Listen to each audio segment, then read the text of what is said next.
I'm here to share with you a little bit about building communities by building buildings. And there's a common theme that's moving through this day, which is, I think, part of a collective consciousness, and it is, what future are we creating together? And I think with that question in mind, I'd ask you to hold that as I share this short talk with you, and listen for what is it that comes up in you. Is it something that I'm going to do? Is it something they are going to do? Thank you, Alina, for presencing that. Or is it something that we are going to do, which is coming really strong through so many of the talks today? Our jobs are changing. In our past era and last century, that was our identity. And so what job do you do? That became who you were. And in this century, it's about what communities you belong to. And that's plural. In the last century, it was about extractive economics. That is, how much can we extract from resources, usually to consolidate wealth into the hands of a few. And then in this century, it's about regenerative economics. How can we replenish resources and distribute wealth equitably? In the last century, it was about living in one place, working in another, playing in another, learning in another, with really rough boundaries between them. In this century, we're blurring those, let's say, the edges between, with semi-public and semi-private space that curates connection. So this is this shift we're moving through between the industrial age and this age of belonging. And what's happening is our work is changing, our identity is changing, our systems are changing, and that will result in a change in our urban environments. There's an urban evolution going on, and it's every city, everywhere. It's not a unique condition. It's part of natural evolution. In the last century, because of the industrial age, what happened was we were moving through, let's say our cities were designed a lot like conveyor belts. How can we move people and goods and services through them? And this is a map of Christchurch. It moved from the walking city to the public transport city to the automobile city. What's happening now is we're actually moving into a next era of urban. And I think what I'm starting to see the evidence for, and I'm seeing it in Christchurch, is that we're actually starting to create places to connect people. And this will really change our built environment and our cities and how we actually go through our daily lives. So this brings me to, what is social architecture? There's a growing desire to be part of community. I don't think there's been a conversation yet that I've had over these 3 days that didn't have that come up in some shape, way, or form. Community, as I use it, is a group of people with a common purpose.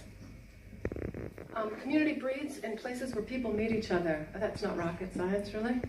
And there's always a shadow side. Restlessness is born from not belonging. So if social architecture enables community, how do we foster places of connection? This is a map of Sydney, and what they've noticed is that this is a map of all the places where people meet and gather with different types of, let's say, reasons to be or reasons to come together. And what they've noticed is that the more places that people have to come together, the stronger the societal well-being. They've drawn a direct correlation there. So I believe social architecture has a lot to do with people and their relationships and really deeply understanding relationships. I moved to Ototaki Christchurch in 2011 to be a part of the rebuild. I moved there because my art form is urban, and I grow old fast and cities change slowly. And Christchurch was going through a pivotal period of change in a compressed period of time. And so for me, it was an absolute perfect place to work with my art form. It's also abundant with resources, arable land, fresh water, and it's, no offense to Christchurch, but it's a wonderfully average city. So we can test things there that make sense in other places around the world. And so that's really helpful. I think it's a wonderful place to be able to test these ideas. I wasn't allowed to practice as an architect when I moved there, which was a blessing in disguise, so I used my skills in other ways. The EHF fellowship wasn't around then, and I went through every hoop and hurdle with immigration. What I did is I volunteered with the gap filler team, and with this project, I designed this with them. It was one of the very first projects that came up in a, let's say, city that was going through demolition. All those buildings in the background are gone, and new buildings built already. What was beautiful about the Palette Pavilion, it was built by 250 volunteers. And what I learned there is that you can build community by building buildings. And that was the first time I saw it. It was the first time I saw the evidence of what I see as the, let's say, the future of cities. And what I could imagine is, why isn't that what every building is doing? How amazing, what future would we live in? So that's the trajectory I'm taking with the work that we're doing at OHU. Another project that I was deeply involved with is the Exchange. Preston, who's here, now runs and owns this pretty much full out. And we were a group of creatives, Preston, that found a warehouse in the post-earthquake context. What happens as an urbanist, if you don't have a place for creatives to develop a business or a practice, 15, 20 years down the line, you'll have a dead city. Creatives bring vibrancy to cities. And so Christchurch had lost all of its C-grade buildings. And so we were really concerned about as well, at 15, 20 years down the line, we're going to have a rather dead city if we don't have somewhere for the creatives to flourish and to develop their practice. So we found the warehouse after 2 years of looking. We opened the Exchange. It's been open for 4 years now. And what we're practicing here is connected space. How do you bring things together that were separated in the last century, bring them together in the way that they're mutually supportive and support a community to grow? So here we have a showcase space, which also doubles it as our event space. We have a cafe, and we also have a production space. The purpose of the Exchange is to cultivate a creative ecology. Those three programs, those three functions overlap in ways where people meet each other, and we support the development of that community. So that notion of connected space is really key. OHU is the new vision that we're working on with a rather large team. Aniki Goodall is here. He's also on the trust, as is Huya Lambi, who I'm not sure if she's here or not today. OHU in Tadeo means people working together. This is another really strong thing coming through in the New Frontiers this time around. It also stands for Office for Holistic Urbanism. We have three purposes: building community by building buildings, creating connected space, places where people meet each other and develop strong relationships. And the third big nut to crack is creating an equitable distribution of wealth through regenerative economic models. And we're doing this through collectively owned assets. It's essentially what it looks like is community development and property development coming together. We have three different kinds of projects: projects that we lead, projects that we partner on, and projects that we support. We have many different projects in the office right now. All of the projects need similar things across these four different pillars.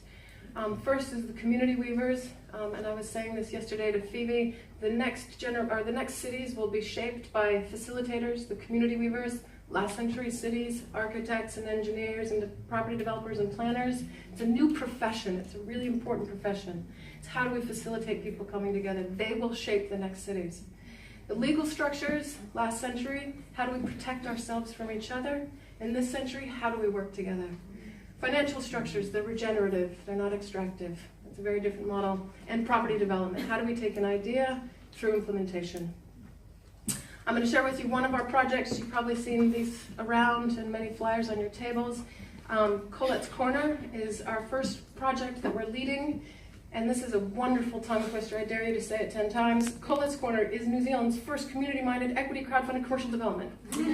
And that's a lot. And what's really behind that is even more profound. It's a total change. It's disruption to property development. How can we build places of connection and belonging and do that together? So Colette's Corner is a site in Littleton. It's about 1,000 square meters. Littleton is the largest port town in the South Island. It's 15 minutes from Christchurch.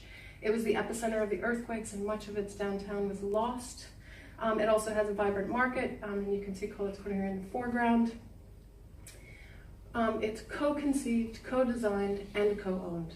And so for the last 2 years, we've been working with people at Littleton to figure out what's appropriate to build there through many workshops, many surveys, many one-on-one interviews. Where we are today is the top 2 floors are going to be apartments. Those are designed on co-living principles. The upstairs, co-living principles basically means that you own your own apartment, but you have shared amenities. The entire rooftop is a shared deck. At the ground floor in the basement is a wellness center. The wellness center also is complemented by a restaurant and a co-working space. Where we are today, we've secured the land. We've listened to the community to come up with what's appropriate. We've developed a brief. We hosted a competition.